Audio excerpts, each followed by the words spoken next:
Биологияны ұбт-да таңдап жатқан барлық оқушыларға сәлем. Мен есімім Малика, және мен биологиядан дайындайтын репетитормын. Надеюсь, сендер осы YouTube каналға жазылып, менің бүкіл пайдалы видеоларымды қарап, өздерінен білім алып жатсыңдар.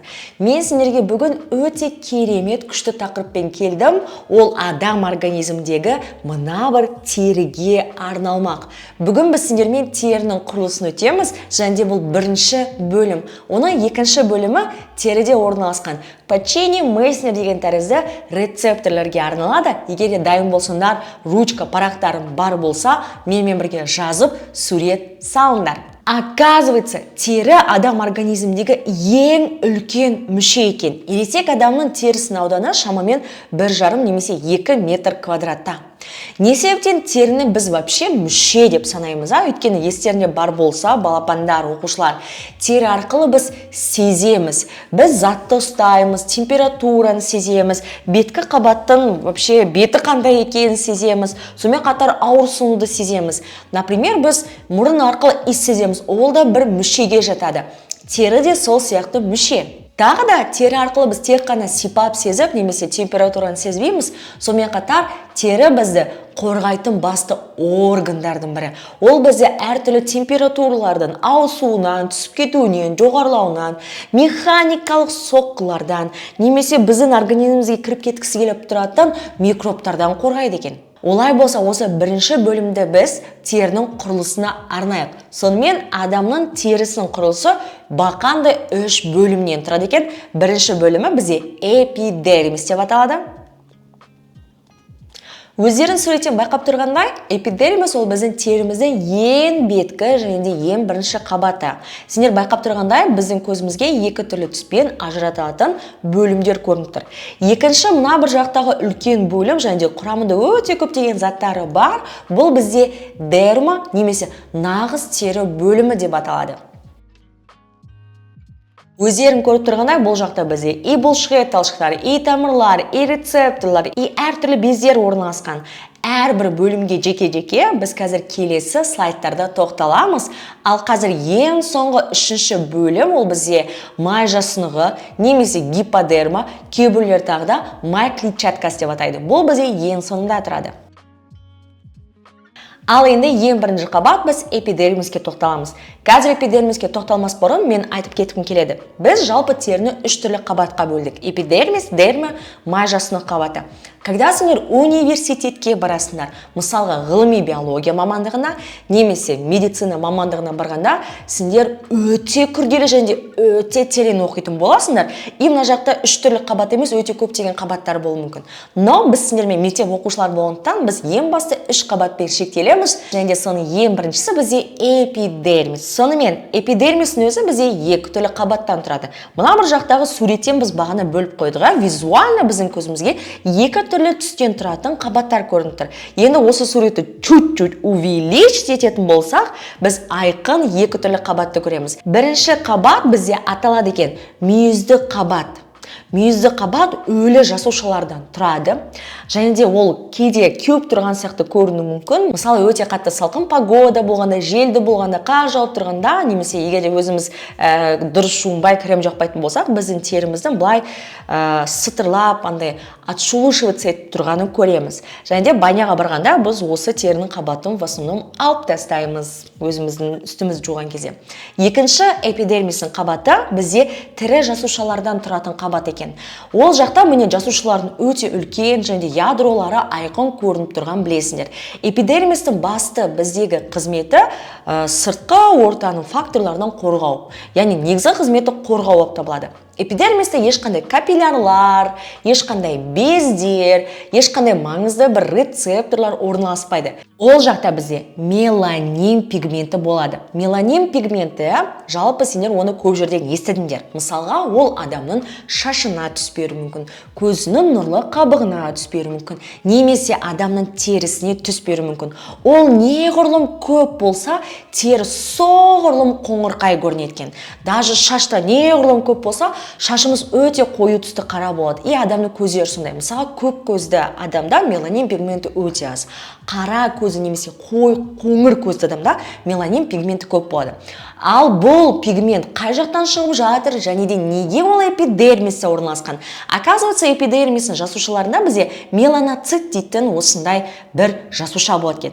Меланоцит дейтін жасуша өзінен өте көп пигмент бөледі. Бағана айтқандай, неғұрлым ол көп болған сайын, соғұрлым қою түстер шыға бастайды. Меланин пигментінің басты қасиеті ол теріні ультра күлгін сәулелерден қорғау.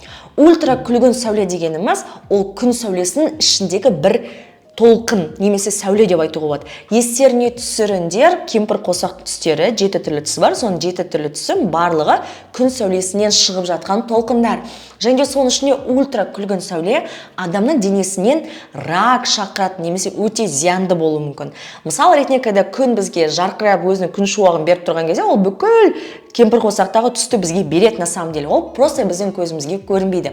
Так вот, соның ішінде ультра күлгін сәулесі егер өте көп мөлшерде берілетін болса, адамда әртүрлі рак аурулары дамуы мүмкін, немесе былай айтқанда күйік шалуы мүмкін.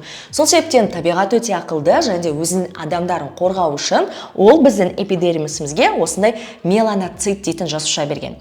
Енді өздерін ойлап қараңдар. Жер шарында экватордың бойында өмір сүретін халықтар, былайша айтқанда бізде афроамериканецтер, олар өте қоңырқай түсті немесе қою, сондай меланиннің көп түсін алған адамдар болып келеді. Не себептен олай? Өйткені эволюция барысында олар өздерінің денесін ультра күлгін сәуледен қорғау үшін солай бейімделген болады. Но балапандар, күн сәулесі соншалықты бізге зиян деп ойлаудың қажеті жоқ. Өйткені күн сәулесінің арқасында біздің осы эпидермисіміздің тірі жасушаларында оказывается D витамині синтезделеді екен. Яғни адамдар бүйтіп айтады ғой, таза ауаға шық, күн астында серуенде D витамин аласың деп. Яғни бізге какой-то бір капсуламен немесе невидимый сәулелермен күннен D витамині түспейді бойымызға. Күн сәулесінің сәулелері біздің эпидермисімізде орналасқан тірі жасушаларды стимулировать етеді және де олар өздерінен D витамині бөледі. Ал егер де экватордың бойында өмір сүретін мысалға Африка халықтар немесе басқа да осындай өте көп қоңырқай түсті адамдарда керісінше D витамин өндіру қиынға түседі екен. Өйткені так как олардың денесіне өте көп меланин пигменті бар, олар напрочь ультра күлгін сәулесін блоктайды екен, яғни кіргізбей қояды. Сол себептен ондай адамдарға D витамин алу үшін және де жеткілікті мөлшерін сезіну үшін қосымша препараттар арқылы, тамақтар арқылы, сүт арқылы алу керек. Ал егер де реально ондай препаратсыз D витамин синтезін жақсартқысы келсе, денесінде көбірек күнде жүруі керек екен. Ал қазір келесі қабатқа көшпестен бұрын давайте осындай гистологиялық препаратқа қараймыз. Гистология дегеніміз ұлпа деген мағынаны білдіреді. Гистологиялық препарат дегеніміз микроскоптың астында көретін осындай кесінді деген сөз. Мына жақтан біз четко көріп тұрмыз қай жақта эпидермис болатыны және де қай жақта дерма болатыны. Және де эпидермисті нақ екі қабатқа бөлініп тұрған көріп тұрмыз. Пустой жасушалар ішінде не ядролар жоқ, не пигменттер жоқ. Олар біздің беткі мүйізді қабатымыз. Және де оның астыңғы жерінде орналасқан біздің тірі жасушалардан түзілген эпидермистің екінші қабаты. Дәл осы эпидермис екінші қабатында біздегі меланоцит дейтін жасушалар болады, және де олар бізге пигмент береді. Ал енді терінің ең маңызды, ең басты қабаты, бүкіл маңызды элементтер орналасқан дермаға тоқталайық. Дерма на самом деле бізде дәнекер ұлпасынан құралады. Және де нағыз тері деп аталады. Не себептен дерма нағыз тері деп аталады? Өйткені адамға терінің ең басты функцияларын орындауға көмектесетін бүкіл заттар осы жақта орналасқан. Не орналасқан? Давайте назар аударайық. Ең біріншіден мен айтқым келетін нәрсе ол капиллярлар орналасқан, яғни қан тамырлары. Келесі бізде орналасқан рецепторлар. Әртүрлі рецепторлардың типтері бар, оны мен сіздерге екінші бөлімде айтып беретін боламын. Міне қараңдар, тоқ сияқты созылып жатқан мына бір жақтағы мынау, бұның барлығы бізде рецепторлар. Осының арқасында біз температураның ауысқанын, заттың беткі қабатын, немесе біреу бізге терімізді ауыртып жатыр ма, ауыртып жатқан жоқ па, соның барлығын сеземіз. Тағы да бір өте маңызды құрылым ол біздегі тер бездері. Қараңдар, тер бездері міне мына жақтан бастап созылып жатыр, и мына жақтағы кішкентай тесік немесе пор арқылы өзінің терін бөліп тұр. Мынау бізде тер бездері. Өтініш балапандар, егер де сендер менімен бірге сурет салып жатсаңдар, бүкіл суреттерін дәл осы шақтағыдай салуға тырысып, фотоларын есте сақтап, және де жазып қоюды ұмытпаңдар. Мен бір жақта цифрмен белгіледім, немесе бір жақта просто жазып өттім, я? Сендер барлығын подробнее жазыңдар. Енді қараңдар, дерма бізде нағыз тері қабаты деп айттық, және де ол жақта өте маңызды элементтер орналасқан. Олар бізде капиллярлар, ол бізде тер бездер, ол бізде әртүрлі рецепторлар, және де біздегі бұлшық еттер. Мен қазір әрқайсының функциясына жеке-жеке тоқталып, қысқаша айтып кетуге тырысамын. Капиллярлар біздің терімізге не үшін қажет? Температураны реттеу үшін. Мысалға капиллярлар, енді өздерің білесіздер, то, что оның ішінде қан жүретін, олар біздің денеміздегі температураны реттейді. Рецепторлар, олар біздің денемізге сипап сезуді көмектеседі. Тер бездері адамның денесіндегі артық суды, терді бөліп, ыстық күндері салқындатуға көмектеседі. Мына бір жақтағы бұлшық еттер, білейін, бұл вообще күшті нәрсе. Қараңдар, әрбір бұлшық ет, дерма қабатына орналасқан, ол мына бір түкке бекініп тұрады. Түк, қараңдар, адам денесінен шығатын түк, шаш, тырнақ, жануарлардың тұяғы, оның барлығы эпидермистің туындылары. Оның барлығы эпидермистің туындылары. Яғни эпидермистен бізде шаш, тырнақ, түк, жануарлардың тұяқтары өсіп шығады екен. Ал дерма қабатына орналасқан бұлшық ет осы бір мысалға түкке немесе шашқа бекінеді. И когда мысалға біздің денеміз түршігіп кетті, немесе у меня мурашки по коже деп айтады ғой, сол кезде мына бір бұлшық ет, мына бір шашты немесе түкті өзіне қарай тартады. Сол кезде біздің теріміз как будто жиырылған сияқты қызмет атқарады. Бұдан бөлек дерма қабаты біздің терімізге эластичность қасиетін береді. Яғни осының арқасында біздің теріміз тік орналасады, және тағы да бір маңызды қызметі ол саусақ іздерін түзу. Саусақ іздерінің екінші ғылыми атауы ол бізде дактилоскопия деп аталады. Өздерің білесіңдер, то, что адамның саусақ іздері әркімде әртүрлі. Әр адамның саусақ ізі ерекше индивидуальный болады. Яғни қанша адам бұл өмірге келмесе де, әркімнің саусақ ізі әртүрлі болады. Не себептен? Өйткені, когда біз еще мамамыздың ішінде эмбрион болып жатқан кезде, олар сол жерде қалыптасады. Бұның қалыптасуы біздің ерекше генімізге байланысты. Ал әр адамның гені әртүрлі болады. Сонымен қараңдар, осындай өзінің формасына ие болғандықтан біздің дермамыз адамның саусақ іздері осылай түзіледі. Және де мына бір суреттен қарап тұрсыңдар, неше түрлі точкалар тұр, мына бір жақта еще пора деп жазылып тұр. Дұрыс, бұл бізде пора. Яғни саусақтың осындай өзінің формасының бар болуы ол эпидермиске байланысты емес. Эпидермис просто оның беткі қабатын жабатын пленка тәрізді. Но на самом деле мынандай иірім түзетін форма барлығы дермаға байланысты. Мен бағана айтқанда, адамның саусақ іздері әркімде индивидуальный ерекше болады. Сонымен қатар жануарларда да, мысалға денесіндегі кейбір теңбілдер, немесе дақтар, немесе тағы да басқа бір узорлар, жолбарыстарда, арыстандарда, тағы да басқа бір жануарларда, киттерде мысалға тоже ерекше болып келеді. Так как бұл әркімнің генетикасына байланысты. Сонымен қатар не только саусақ іздері, сонымен қатар адамның нұрлы қабығының формасы тоже түсі де әр адамда ерекше болып келеткен.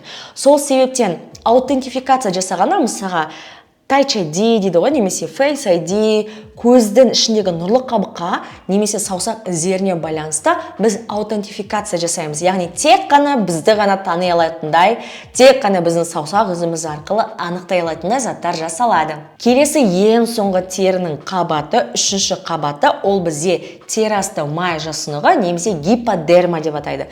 Тағы да оны тер асты май клетчаткасы деп те атайды, яғни бірнеше атауы бар. Енді сендер үйреніп қалған боларсыңдар менің видеоларымнан, то что биологияда әртүрлі сөздердің бірнеше атауы бар екен. Давайте өзіміздің гиподермамызды немесе май жасынығымызды белгілеп қоямыз. Ол міне үшінші болып осы жақта орналасқан май жасынығы. Май жасынығы жалпы адамға не үшін қажет? Біріншіден ол әртүрлі қызметтер атқарады. Ең біріншісі ол адам денесіндегі жылуды сақтау. Екіншісі ол механикалық соққылардың ауыртпалығын жеңілдету. Это не означает то, что өте семіз адамдарды ұра берсеңдер, немесе ол бір жаққа ұрылып қалса, бір этаждан құлап қалса, оның денесі ауырмайды деген сөз емес.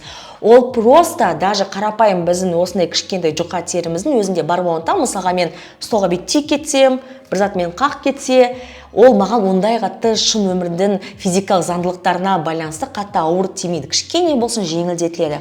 Наверное, бұның барлығы адамның өмірін комфортты жасау үшін ойлап табылған. Енді өздерің ойлаңдаршы, егер сендер бір жерлерінде жараланып алсаңдар, оқа бір зат тиіп кетсе қалай ауырады. Міне ол осындай механикалық соққылар жайында айтып тұр. Және де ол бізде қоректік заттардың қоры болып табылады. Не только адамдарды, басқа жануарларды көз алдыларына елестетіңдер. Қыста ұйқыға кететін аю деген тәрізді. Түйеде ол вообще судың қоры болып табылады. Когда май ыдырайды, ол өзіне қосымша судың қорын алады. Егер де адамның денесінің бітіміне байланысты айтатын болса, егер де адам арық болатын болса, немесе өте қатты семіз болатын болса, бұның барлығы бізде майға байланысты. Мен қазір арық пен семіз айтып тұрмын, качоктарды айтып тұрған жоқпын.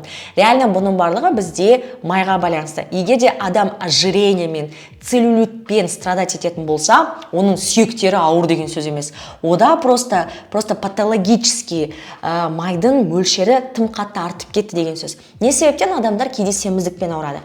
Өйткені дұрыс емес тамақтану, дұрыс емес режим, гормондардың дұрыс емес бөлінуіне байланысты майлардың құрамындағы көптеген химиялық заттардың құрамы өзгеріп, олар үлкейе береді. Бұның барлығын дұрыстау үшін бізге не керек? Активті өмір қажет, физикалық жаттығулар қажет, дұрыс ұйықтау керек, дұрыс тамақтану керек, яғни режимді дұрыстау керек. Ал егер жануарларға келетін болсақ, мысалға морж немесе көк кит деген тәрізді өте мұзды, суық жерде мекендейтін жануарларда май қабаты өте қатты, оларды салқыннан қорғайтын, былайша айтқанда жамылғы болып саналады.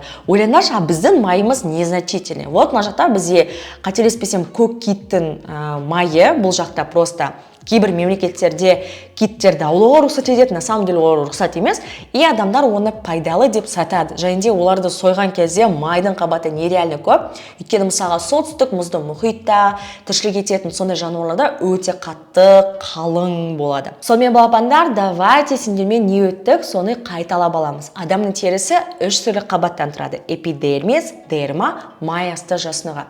Эпидермис адамның сыртқы терінің жабыны. Және ол 2 түрлі қабаттан тұрады. Қандай? Сыртқы өлі және де ішкі тірі жасушалардан.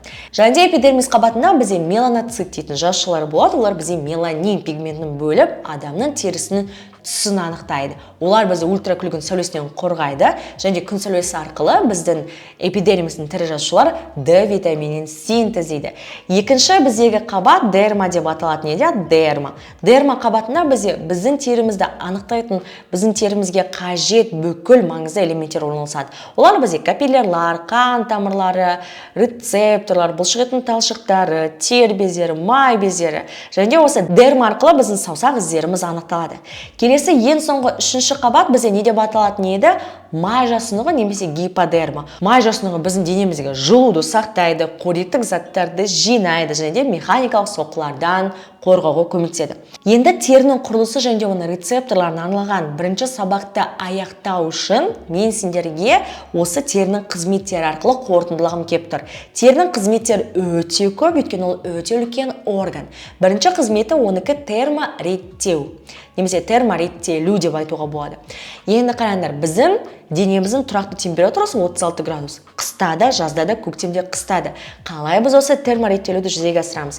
Яғни тері бізде жылуды сыртқа қарай шығарады, бөледі, салқын болған кезде, ыстық болған кезде капиллярлардағы қан ағысын реттеп, жылуды сыртқа қарай бөліп шығара алады. Екіншісі бізде қорғаныш. Мысал ретінде эпидермис бізде сырылып кетуден, өте көптеген заттардың тиіп кетуінен сақтап қорғап тұрады.